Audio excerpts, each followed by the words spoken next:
Part 1. You will hear Joanne describing her home city of Darwin in Australia to a man called Rob, who hopes to go there. First, you have some time to look at questions 1 to 5.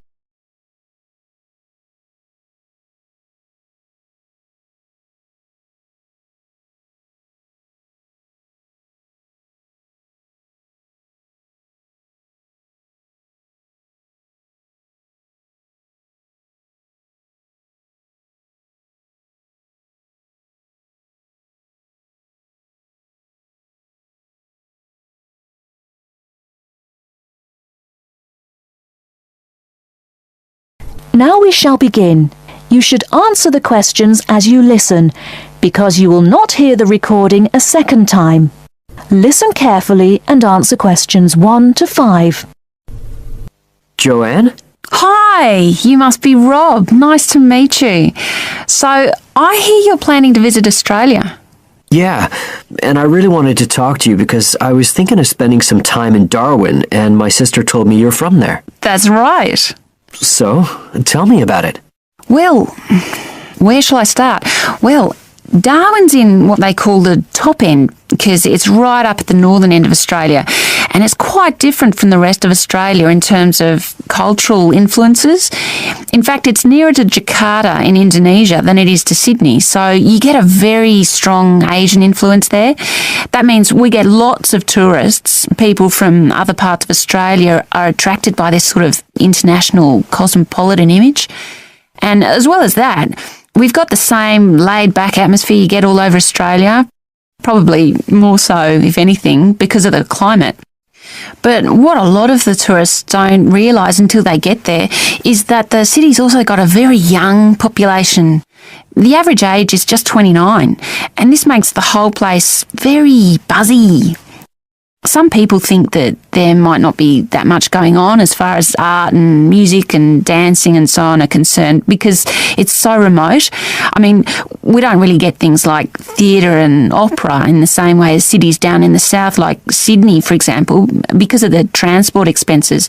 But in fact, what happens is that we just do it ourselves.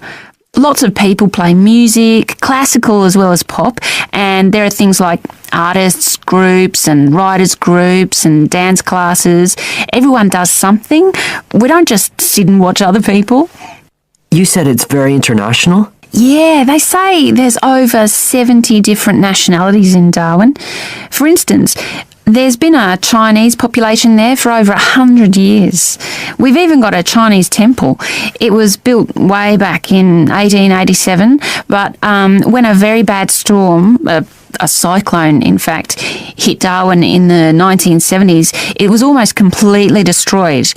The only parts of the temple that survived were part of the altars and the stone lions. But after the storm, they reconstructed it using modern materials. It's still used as a religious centre today, but it's open to tourists too, and it's definitely worth going to see it. Oh, and as far as getting around goes, you'll see places that advertise bicycles for hire, but I wouldn't recommend it. A lot of the year it's just so hot and humid. Some tourists think it'll be fine because there's not much in the way of hills and the traffic's quite light compared with some places, but believe me, you're better off with public transport. It's fine and not expensive, or you can hire a car, but it's not really worth it. What's the swimming like? Well, there are some good beaches, but the trouble is that there's this nasty creature called the box jellyfish, and if it stings you, you're in bad trouble. So you have to be very careful most of the year, especially in the winter months. You can wear a lycra suit to cover your arms and legs, but I wouldn't like to risk it even so, personally. And there are the saltwater crocodiles too. I mean, I don't want to put you off. There are protected swimming areas netted off where you'll be safe from jellyfish and crocs, or there are the public swimming pools. They're fine, of course. Before you hear the rest of the conversation, you have some time to look at questions 6 to 10.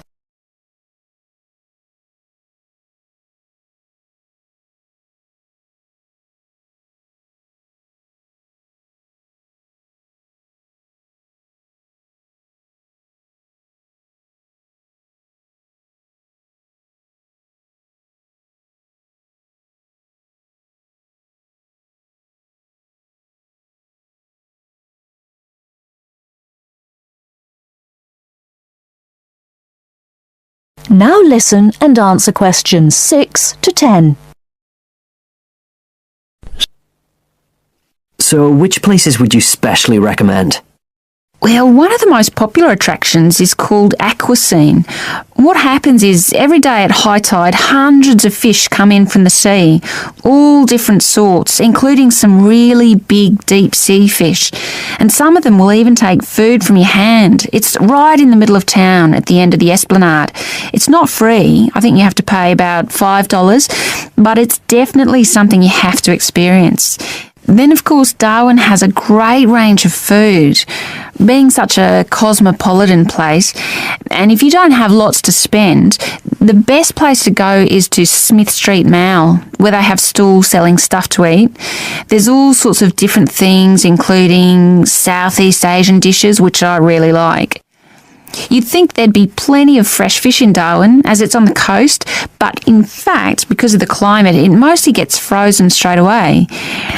But you can get fresh fish in the restaurants on Cullen Bay Marina. It's a nice place to go for a special meal, and they have some good shops in that area too. What else? Well, there's the Botanic Garden. It's over 100 years old and there's lots to see. An orchid farm, rainforest, a collection of palm trees, a wetlands area. You can easily spend an afternoon there. That's at Fanny Bay, a couple of kilometres out to the north. Then, if you've got any energy left in the evening, the place to go is Mitchell Street. That's where it all happens as far as clubs and music and things are concerned. You'll bump into lots of my friends there. Talking of friends, why don't I give you some email addresses? I'm sure they wouldn't mind if you... That is the end of part 1. You now have half a minute to check your answers.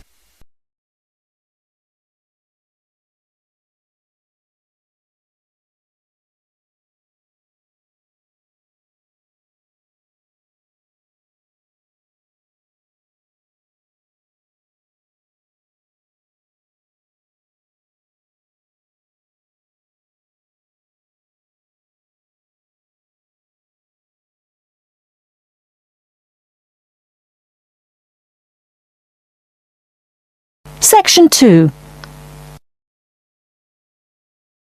You will hear a new student, Stefan, talking to an assistant, Anna, at the Student Union about his membership. First, you have some time to look at questions 11 to 16.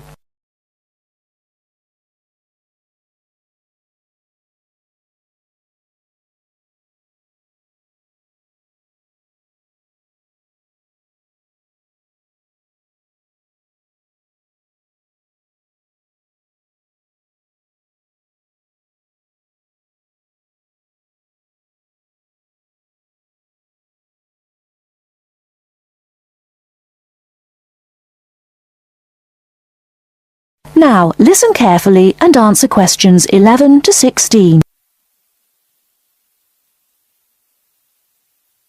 Hi, can I help you? Yeah, I hope so. This is the first time I've been down to the Union.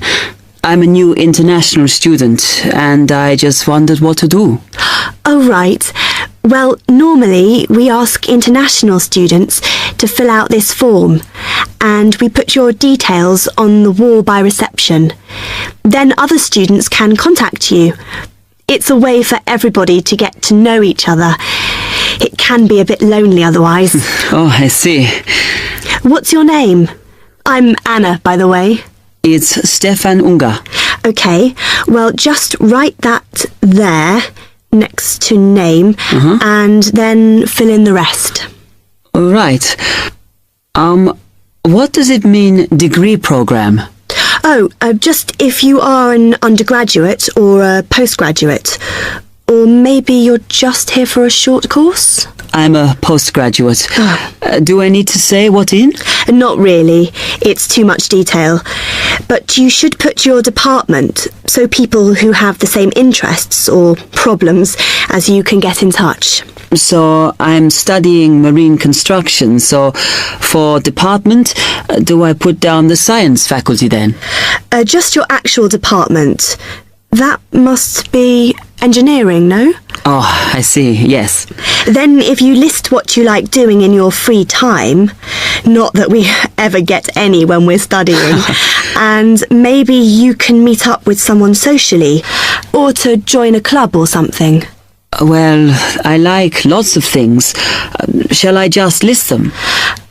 My advice is to just put one or two, like football and films or whatever. Otherwise, you'll get so many invitations, you won't get any time to work. Okay, I think I'll just list computer games, as that's my big interest. Oh. I haven't played football for ages. I may start to play once I get settled. Now, let's see. Next thing is languages. Yes, we find many of the international students get a bit tired of speaking English all the time. Sometimes they like to speak to someone in their own language. It's up to you. That is a good idea. I presume I don't need to put English down. Oh no, I put Italian and French. I can only speak German, my mother tongue. Okay, well that's fine. Just put that. What does accommodation mean? Is that my address? We're trying to find similarities between people, and some people live in hall, some are in flats, some are in bedsits. So it helps if you say. I'm in hall, though I'd like to be in a flat, but that won't happen till the end of the first term. Put where you are now. You can always change it later. Then finally, just put your phone number. I haven't really got one. I haven't sorted out a mobile yet. Well, it's going to be difficult for people to contact you then, isn't it? Why don't you put the union one and we'll take messages for you? Okay. It's 02950 659 003. Have you got that? Yes. Okay then. Before you hear the rest of the talk, you have some time to look at questions 17 to 20.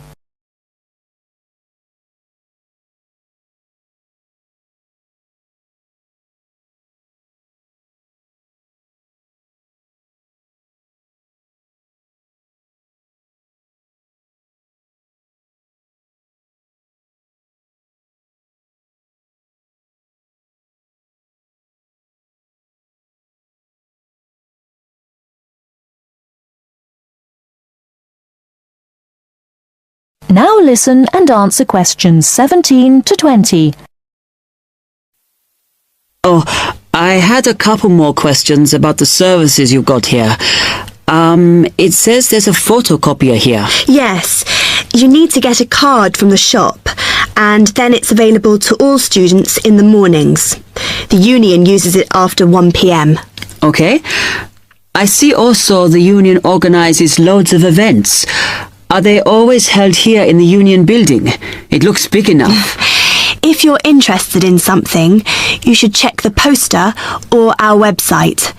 In fact, we normally use the Round Theatre, opposite the conference centre for most events, because the sound system is better. Right. I'll do that. Also, I wanted to hire a van. Can I do that through you? No. You need to present a case, really. They're not just available for hire to anyone.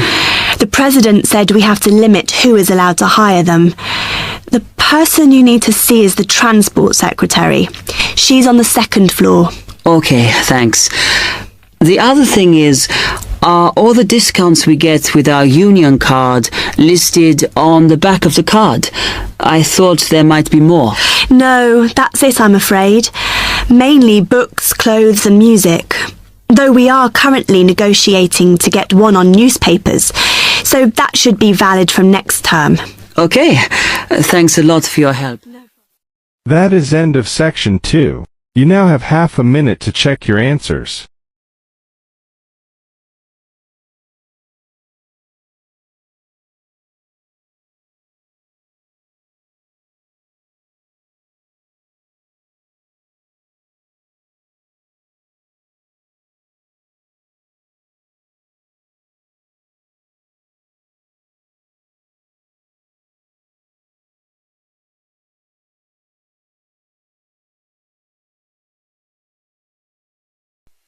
Now turns to Part 3. Part 3. You will now hear a radio talk on agricultural regulations. First, you have some time to look at questions 21 to 25.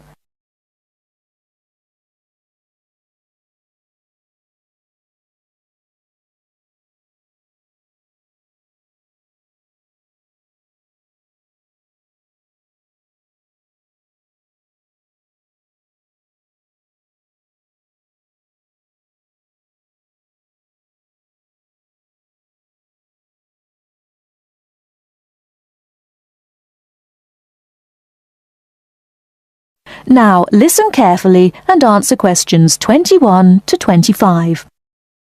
Could there be clearer proof of the arrogance and indifference of those who are supposed to keep our food safe than the muzzling of John Verrill? Agriculture is a business, true, and businesses have to make money. But this shows how ministers and officials put the profits of the agriculture business before the well-being of the British people. Mr. Verrill, a pharmaceutical chemist, was appointed to represent consumers on one of the many committees that advise the government on food safety. When he tried to do his job, though, and wanted to warn ministers of a danger to children's health, he was refused permission to do so. The danger comes from hormones given to cattle in the USA and some other countries to make them grow faster. They speed up the animal's development to maturity, thus making meat production more profitable. There have, however, long been fears that the hormones have horrendous effects on the people who eat them, causing diseases as serious as cancer. Once these hormones were used on British cattle too, but over 20 years ago they were banned in Europe for being too dangerous. Indeed, so concerned is the European Union that it banned imports of hormone-fed beef years ago, much to the fury of the US government, which wants to sell it all over the world. Several years ago, the USA and Canada asked the World Trade Organization to declare the ban illegal and to punish Europe for failing to lift it. The WTO, with its long record of refusing to let environmental or safety concerns interfere with trade, agreed, imposing fines of more than $120 million a year on the EU for its refusal to back down. The British government now backs the Americans, claiming that there is no proof that hormone-fed beef does any harm. This is where Mr. Verrill comes in.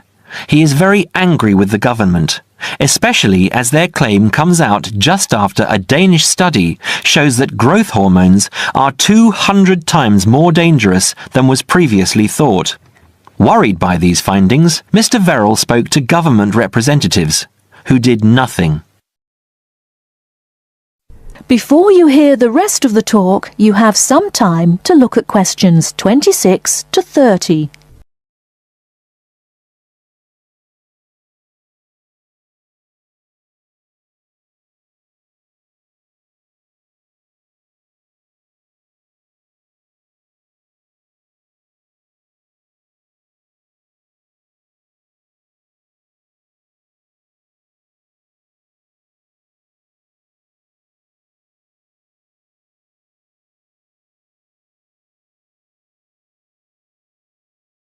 Now listen and answer questions 26 to 30.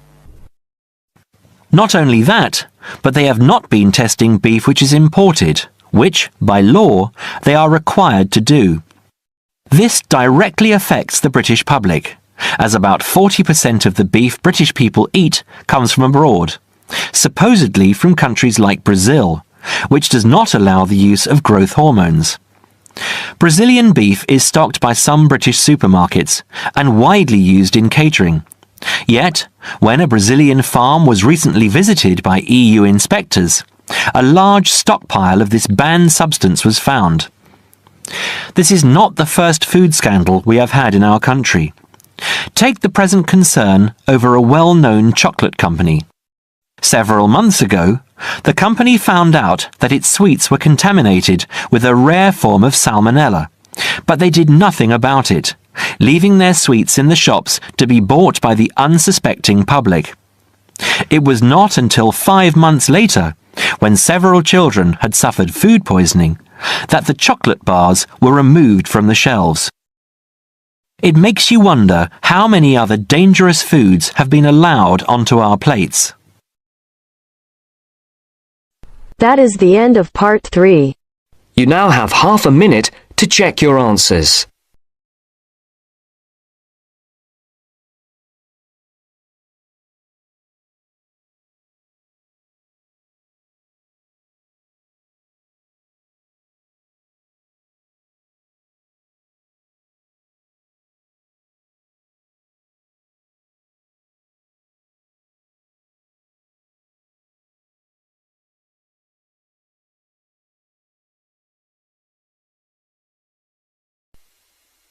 Now turns to part 4. Part 4. Listen to the following lecture about lightning. First, you have some time to look at questions 31 to 40.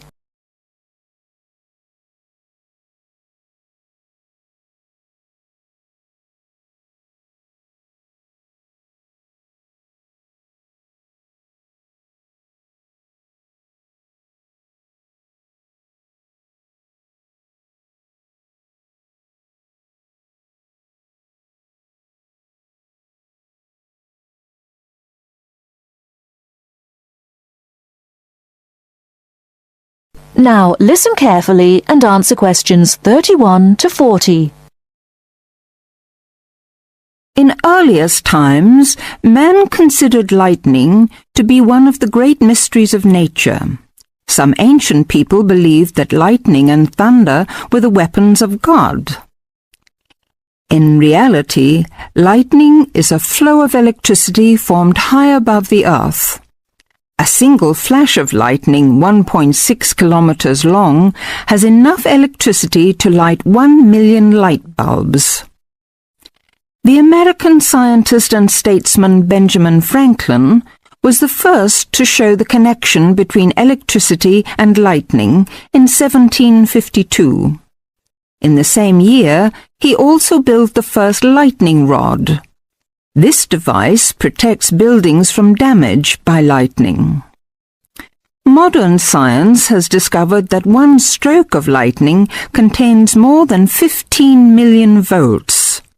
A spark between a cloud and the earth may be as long as 13 kilometers and travels at a speed of 30 million meters per second. Scientists estimate that there are about 2,000 million flashes of lightning per year. Lightning hits the Empire State Building in New York City 30 to 48 times a year. In the United States alone, it kills an average of 1 person every day. The safest place to be in case of an electrical storm is in a closed car. Outside, one should go to low ground and not under trees. Also, one should stay out of water and away from metal fences. Inside a house, people should avoid opening doorways and windows and not touch wires or metal things. With lightning, it is better to be safe than sorry. That is the end of part 4. You now have half a minute to check your answers.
give it to